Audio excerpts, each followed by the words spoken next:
Samantala, sa iba pang balita, bubisita naman sa bansa ang Brunei Sultan na si Haji Hassan Al Bolkiah. Sa kanyang state visit, tinalakay ang mga usapin ng pagpapatatag sa relasyon ng Pilipinas at ng Brunei. Balikan natin yan sa report ni Elena Luna.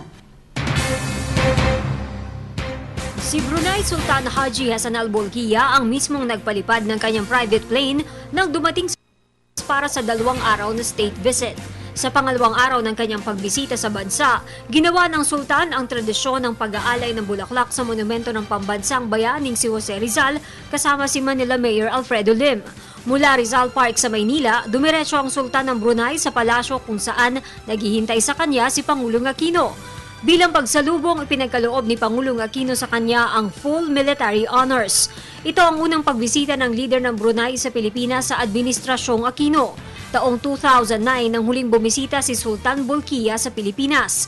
Bago ang state visit ng Sultan, nauna nang nanggaling sa kanyang bansa si Pangulong Aquino. June 2011, nag-state visit sa Brunei si Pangulong Aquino. Muling bumalik doon ang Pangulo Setyembre noong isang taon para sa royal wedding at banquet ng anak ni Sultan Bolkiah. Katulad ng ibang mga bumibisitang leader, lumagda ang sultan sa guest book ng palasyo. Nagkaroon din ng pribadong pag-uusap ang dalawang leader sa courtesy call sa Pangulo sa music room ng palasyo. Ayon sa Department of Foreign Affairs, may malapit na ugnayan ang Pilipinas at Brunei. Katuwang ng Pilipinas ang Brunei sa isinusulong na pangmatagalang kapayapaan sa Mindanao dahil miyembro ang Brunei ng International Monitoring Team.